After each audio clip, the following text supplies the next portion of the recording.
അസ്സലാമു അലൈക്കും വറഹ്മത്തുള്ളാഹി. നമ്മൾ കഴിഞ്ഞ 2 വീഡിയോയിൽ പറഞ്ഞത് നമ്മൾ എന്തെങ്കിലുമൊക്കെ സംരംഭങ്ങളിലോ അല്ലെങ്കിൽ എന്തെങ്കിലും പ്രവൃത്തികളൊക്കെ തുടങ്ങാൻ പോകുമ്പം ശാരീരികമായിട്ടും മാനസികമായിട്ടുള്ള പ്രശ്നങ്ങളെ കുറിച്ചാണ്.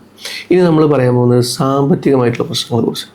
അതായത് നമ്മൾ എന്തെങ്കിലുമൊക്കെ കാര്യങ്ങൾ ചെയ്യാൻ പോകുമ്പോൾ അതുവരെ ഇല്ലാത്ത ഭയങ്കര സാമ്പത്തിക ഞെരുക്കങ്ങൾ വരും. അതിനെക്കുറിച്ചാണ് നമ്മൾ വീഡിയോയിൽ പറയുന്നത്. അപ്പോൾ വീഡിയോയിലേക്ക് എല്ലാവർക്കും സ്വാഗതം.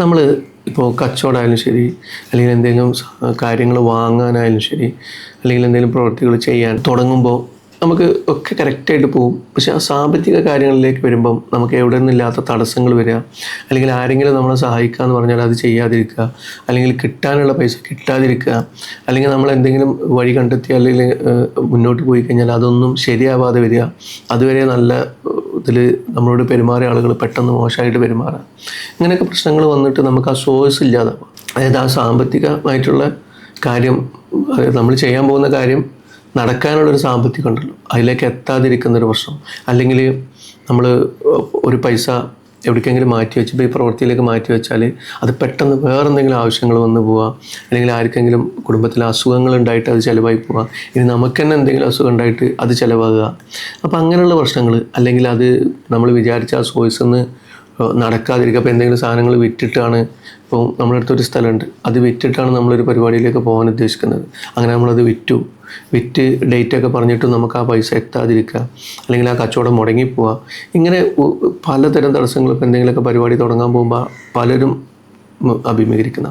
അപ്പം ഇങ്ങനെയുള്ള തടസ്സങ്ങൾ എങ്ങനെ നമുക്ക് മറികടക്കാം എന്നുള്ളതാണ് നമ്മൾ നോക്കുന്നത്. ഇങ്ങനെയുള്ള പ്രശ്നങ്ങൾ നമ്മൾ അഭിമുഖീകരിക്കുകയാണെങ്കിൽ നമുക്കെല്ലാ നിസ്കാരത്തിൻ്റെ ശേഷം അസ്തഗ്ഫിറുല്ലാഹ് വ അതൂബു ഇലൈഹി, അത് നമുക്ക് കൂടുതൽ എല്ലാ നിസ്കാരത്തിൻ്റെ ശേഷം കൂടുതലായിട്ട് ചെല്ലാനുള്ള ശ്രമം നടത്തുക. അതേപോലെ അല്ലാഹുമ്മ ഇക്ഫിനി ബി ഹലാലിക അൻ അറാമിക വ അഗ്നിനി ബി ഫളിക അമ്മൻ സിവാക്ക്. ഈ ദിക്ർ നമ്മൾ 11 വട്ടോ 21 വട്ടോ സ്ഥിരമായിട്ട് ഇപ്പോൾ ഇങ്ങനെയുള്ള പ്രവൃത്തികൾ തുടങ്ങാൻ ഉദ്ദേശിക്കുന്ന ആളുകൾക്ക് തടസ്സം വരാതിരിക്കാൻ ചെയ്യാം. അതേപോലെ തന്നെ നമ്മൾ ഇങ്ങനത്തെ കാര്യങ്ങൾ ചെയ്യാൻ തുടങ്ങുമ്പം നമുക്ക് സാമ്പത്തികമായിട്ടുള്ള സോഴ്സുകളിൽ നിന്ന് കാര്യങ്ങൾ വരാതിരിക്കുമ്പം നമുക്ക് ചെയ്യാം. ഇനി ഇതേപോലത്തെ പ്രശ്നങ്ങൾ അഭിമുഖീകരിക്കുന്ന നമ്മൾ സ്വഭാവങ്ങൾ എല്ലാവരോടും മാന്യമായിട്ട് പെരുമാറുക, കുടുംബ ബന്ധങ്ങളൊക്കെ പുലർത്താനുള്ള ശ്രമങ്ങൾ നടത്തുക, അതേപോലെ തന്നെ സ്വതക്ക ചെയ്യാനുള്ള ശ്രമം നടത്തുക, നമ്മൾ കഴിഞ്ഞ വീഡിയോയിൽ പറഞ്ഞ പോലെ തന്നെ. അപ്പോൾ അങ്ങനെയുള്ള കാര്യങ്ങൾ കൂടി ഇതിൻ്റെ കൂടെ ഉൾപ്പെടുത്തുക. അതിന് പുറമെ ചിലവുകളൊക്കെ ഭയങ്കരമായിട്ട് നിയന്ത്രിക്കാനുള്ള ശ്രമം നടത്തണം. നമ്മളിപ്പോൾ ഒരു പരിപാടി തുടങ്ങാൻ പോകുന്ന ആൾ ചിലവുകൾ കൂടി നിയന്ത്രിച്ച് വേണം മുന്നോട്ട് പോകാൻ. പെട്ടെന്നുള്ള ചിലവുകൾ അല്ലെങ്കിൽ ലാവിഷായിട്ട് ചിലവാക്കി കഴിഞ്ഞാൽ നമ്മൾ അടുത്ത പ്രവൃത്തിയിലേക്ക് മാറ്റി വെച്ച പൈസ കിട്ടില്ല. ഇപ്പോൾ ഒരു സ്ഥലമൊക്കെ വിറ്റ് ഒരു പരിപാടി തുടങ്ങാൻ ഉദ്ദേശിക്കുന്ന ആൾ ആ പരിപാടി ഇങ്ങനെ തുടങ്ങാം എന്ന് പറഞ്ഞ് നിൽക്കുന്ന സമയത്ത് വേറെ എന്തെങ്കിലും അധിക ചിലവുകളൊക്കെ ഉണ്ടാക്കി വീടിൻ്റെ മോടി പിടിപ്പിക്കലോ അല്ലെങ്കിൽ ടൂറോ ഒക്കെ നടത്തി ഈ പൈസ തീർക്കാതിരിക്കുക. അപ്പോൾ നമ്മളെന്താ ചെയ്യേണ്ടത്? വേഗം നമ്മൾ ഉദ്ദേശിച്ച പരിപാടികൾ നടത്തുക, അതിൽ നിന്ന് മിച്ചം വരുന്ന പൈസ കൊണ്ട് ഈ പറഞ്ഞ പോലെ വീട് മോടി പിടിപ്പിക്കാനോ അല്ലെങ്കിൽ നമുക്ക് ടൂർ പോകാനൊക്കെ ശ്രമം നടത്താം. അപ്പോൾ നമ്മൾ ഫസ്റ്റ് പ്രയോറിറ്റിക്ക് നമ്മൾ പ്രയോറിറ്റി കൊടുത്ത് കാര്യങ്ങൾ ചെയ്യുക, മറ്റേത് സെക്കൻഡറി. അതിൽ നിന്ന് മിച്ചം പിടിച്ചു നമ്മൾ ചെയ്യുമ്പോൾ നമുക്ക് കുറച്ചും കൂടി കാര്യങ്ങൾ ചെയ്യാൻ പറ്റും. ലാസ്റ്റ് സ്റ്റേജിൽ നമ്മൾ കഷ്ടപ്പെടുന്ന അല്ലെങ്കിൽ നമുക്ക് തടസ്സങ്ങൾ ഉണ്ടാകുന്നത് ഒഴിവാക്കാനും പറ്റും. കഴിഞ്ഞ വീഡിയോയിൽ നമ്മൾ പറഞ്ഞ പോലെ തന്നെ എല്ലാ ദിവസവും രാത്രി ഉറങ്ങുന്നതിൻ്റെ മുമ്പും എഴുന്നേൽക്കുന്നതിൻ്റെ സമയത്തും ഒരു ഫാത്തിഹ, ആയത്തുൽ കുർസി, ഇഖ്ലാസ്, ഫലക്ക്, നാസ്, ഇത് 7 വട്ടോ 3 വട്ടോ നമ്മളുടെ സൗകര്യത്തിനും നമ്മളെ ആവശ്യത്തിനും അനുസരിച്ച് അധികരിപ്പിച്ച് ചെല്ലാം. അതേപോലെ നമ്മൾ നേരത്തെ പറഞ്ഞ് അല്ലാഹുമ്മ ഇക്ഫിനി ബി ഹലാലിക അൻ ഹറാമിക അഗ്നിനി ബി ഫളിക അമ്മൻ സിവാക്ക്, അത് നമ്മൾ ഇതിന് ശേഷം, അതേപോലെ എല്ലാ നിസ്കാരത്തിന് ശേഷമൊക്കെ ഇപ്പം 21 11 നമുക്കിഷ്ടമുള്ള എണ്ണം അധികരിപ്പിച്ച് ചെല്ലാം. അപ്പോൾ ഞാൻ രാത്രി ഉറങ്ങുമ്പോഴും എണീക്കുമ്പോഴും പറഞ്ഞത് നമുക്ക് നിസ്കാരങ്ങൾക്ക് ശേഷം ഒക്കെ ചെല്ലാം. അപ്പോൾ നമ്മളുടെ പ്രവൃത്തികൾക്കനുസരിച്ച്, നമ്മളുടെ കഷ്ടതകൾക്കനുസരിച്ച്, നമ്മളെ ആവശ്യങ്ങൾക്കനുസരിച്ച് അധികരിപ്പിക്കുക, നിസ്കാരമൊക്കെ കറക്റ്റായിട്ട് നിർവഹിക്കുക. അതേപോലെ തന്നെ ഇങ്ങനെയുള്ള പരിപാടികൾക്കൊക്കെ ഇറങ്ങാൻ പോകുന്ന ആളുകൾ ളുഹാ നിസ്കാരം ചെയ്തിട്ട്, അതായത് ളുഹാ എന്ന് പറയുമ്പോൾ നമുക്ക് രാവിലെ ഒരു 6:30 മുതൽ 11 മണി വരെ നിർവഹിക്കാം. അപ്പോൾ നമ്മൾ എന്തെങ്കിലും പരിപാടിയിലേക്കൊക്കെ പോകുന്ന ആളുകൾക്ക് വളരെ സുഖമായിട്ട് ചെയ്യാൻ പറ്റിയൊരു കാര്യമാണ്. നമ്മൾ മാറ്റി ഒരുങ്ങി റെഡി ആയി കഴിഞ്ഞതിന് ശേഷം 2 റക്അത്ത് ളുഹ നിസ്കരിച്ച് ദ്വാരുന്ന് ഞാൻ ഈ പറഞ്ഞ ദിക്ർ ഒരു 10-21 വട്ടമൊക്കെ ചൊല്ലിയിട്ട് കാര്യങ്ങളിലേക്ക് അങ്ങോട്ട് ഇറങ്ങിക്കഴിഞ്ഞാൽ അള്ളാഹു തവക്കൽ ചെയ്താൽ മുന്നോട്ട് വളരെ കൃത്യമായിട്ട് പോകാൻ പറ്റും.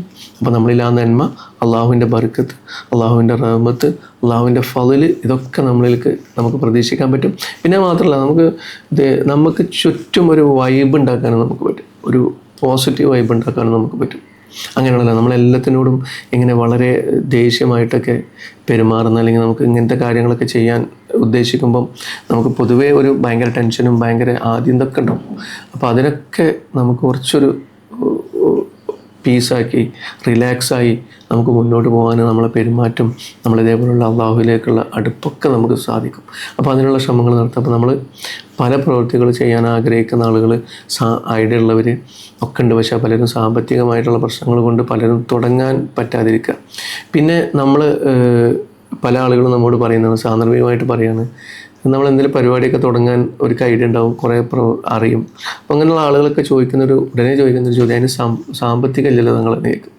അപ്പോൾ നമ്മളടുത്തൊരു പ്രൊജക്റ്റും കാര്യങ്ങളും നമ്മളടുത്തൊരു സ്ട്രക്ചറൊക്കെ ആയി ഉണ്ടെങ്കിൽ നമുക്കൊരാളെ സമീപിച്ചിട്ട് കാര്യങ്ങൾ പറയാം, അവരെ പാർട്ട്ണറാക്കി എടുക്കാം. ഇനി അതുണ്ടെങ്കിൽ നമുക്ക് അത്ര വിശ്വാസമുള്ളൊരു പ്രൊജക്റ്റാണെങ്കിൽ നമ്മളടുത്തുള്ളൊരു സ്ഥലം വിറ്റിട്ട് പോലും നമുക്കത് ചെയ്യാൻ പറ്റില്ലേ? അല്ലെങ്കിൽ നമുക്ക് അത്രയും വിശ്വാസമുള്ളൊരു കാര്യമാണെങ്കിൽ, നമ്മുടെ പ്രവർത്തനത്തിലും നമ്മുടെ പ്രയത്നത്തിലും നമുക്ക് ഭയങ്കരമായിട്ടുള്ള വിശ്വാസം ഉണ്ടെങ്കിൽ നമുക്ക് കാര്യങ്ങളെ കുറിച്ച് റിസ്ക് എടുത്ത് ചെയ്തൂടെ?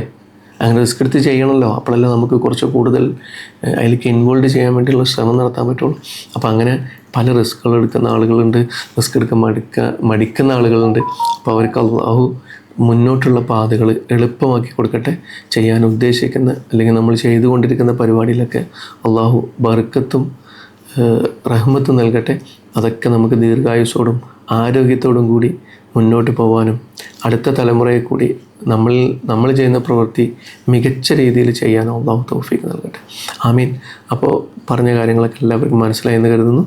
വീഡിയോ ഇഷ്ടപ്പെട്ടവർ ലൈക്ക് ചെയ്യുക, ഷെയർ ചെയ്യുക, സബ്സ്ക്രൈബ് എന്ന കാര്യം പരിഗണിക്കാം. അപ്പോൾ ഇൻഷാ അല്ലാഹ് അടുത്ത ഒരു വീഡിയോയിൽ കാണുന്നവരെ അസ്സലാമു അലൈക്കും വറഹ്മത്തുള്ളാഹി.